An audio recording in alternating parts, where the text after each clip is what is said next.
Magandang umaga mga manonood. Kami ang Pangkat Phoenix. Naririto kami para ipresenta sa inyo ang aming bersyon ng Florante at Laura na isinulat ng makatang si Francisco Balagtas sa direksyon ni Abby De Leon. Yan ang nababagay sa'yo! Oo nga!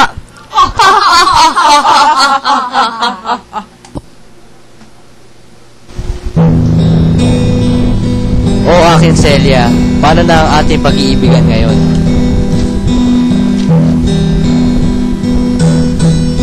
Oh, hindi. Hindi, sa tingin ko, di ko nakakayanin pang magsulat. Wala na si Celia sa akin tabi. Ano na gagawin ko? Oh, hindi.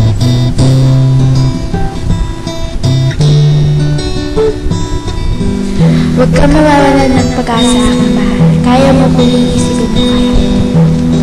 Ha? Celia? Ngunit ako lamang ang tao dito. Sa tingin ko iyan ang sasabihin ni Celia kung siya'y narito. Oo, aking liyag. Sige, magpapatuloy ko ang aking pagsusulat para sa iyo itong gagawin kong nobela. At malalaman ng buong mundo sa nobela na ito kung gaano kita kamahal.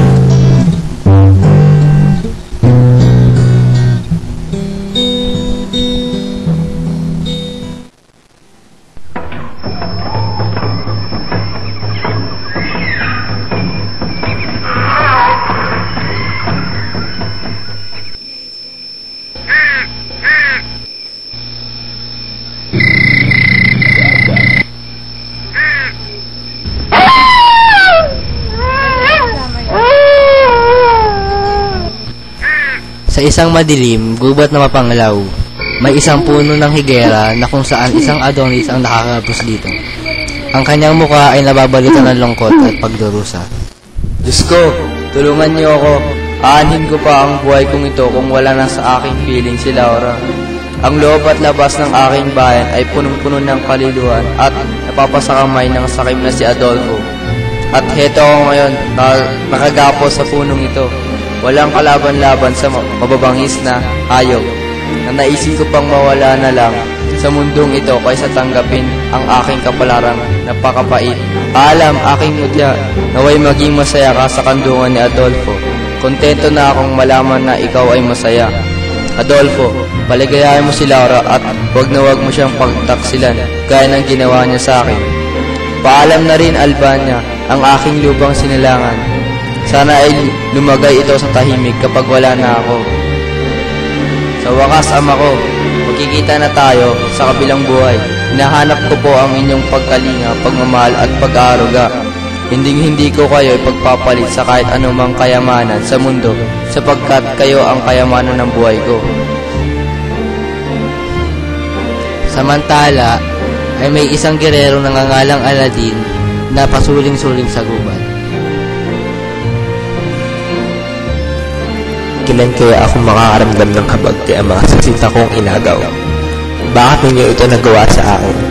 Walang kapatawaran ang agawin ng kasintahan ng iba, ama. Bakit? Bakit, ama? Habang inaalala ang mga masalimuot na nangyayari sa kanila, ay hindi nila napapansin na may leon na palang papunta upang lamunin ng buo si Florante. Halina, Laura, kailangan kita. Hiningi ko ang iyong pagdamay. Ang iyong sinta ay nasa kamatayan.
Ano ang iyong dinaramdam?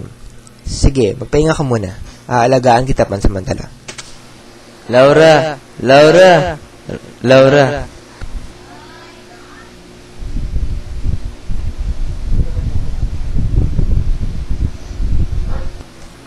Ha?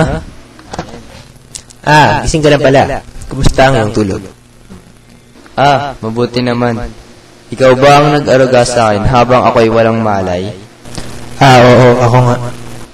Maraming salamat. Utang ko sa iyo ang buhay ko. Kung di mo ako iniligtas, malamang ay nasa tiyan na ako ng mga leon na yun. Walang anuman. Ako nga pala si Florante, galing sa bayan ng Albania. Ipinahihiwatig ng iyong kasuotan na ikaw ay taga-Persia. Oo, ang ngalan ko'y Aladdin ng taga-Persya. Anak ako ng Sultan. Si Sultan Ariadab. Meron bang problema, kaibigan? Wala naman. Florante, narinig ko ang iyong tinig kanina. Naging interesado ako sa'yo. Mula ng hirap mo ibig kong malaman at kung may daan, malagyan ng lunas. Sige. Sa isang dukado ng Albanyang siyudad, doon ko nakita ang unang liwanag.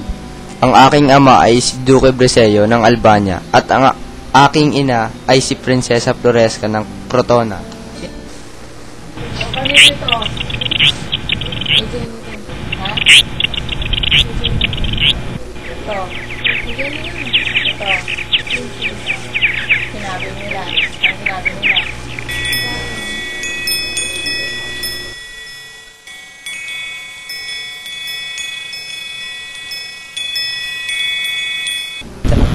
Napakalambing ng ating anak na si Florante, di ba mahal? Oo nga, aking Reyna. Sisiguriduhin ko, lalaki siyang matapang na tulad mo.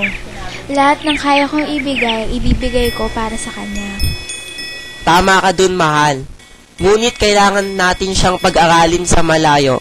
Sa malayo kung saan dadanasin niya ang hirap at pagdurusa. Ngunit malalaman ang totoong ibig sabihin ng buhay. Kailangan pa ba natin gawin yun? Oo, kailangan nating gawin yon.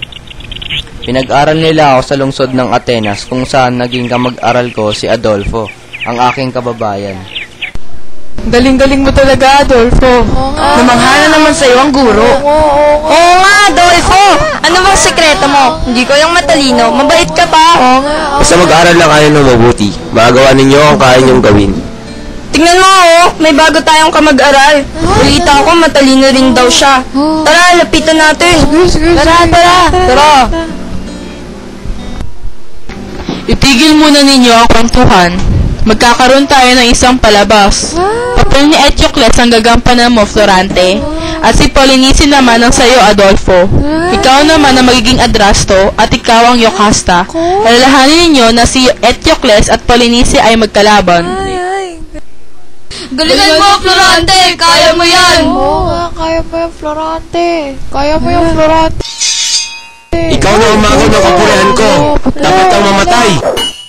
Adolfo, itigil mo yan! Salamat, Minandro.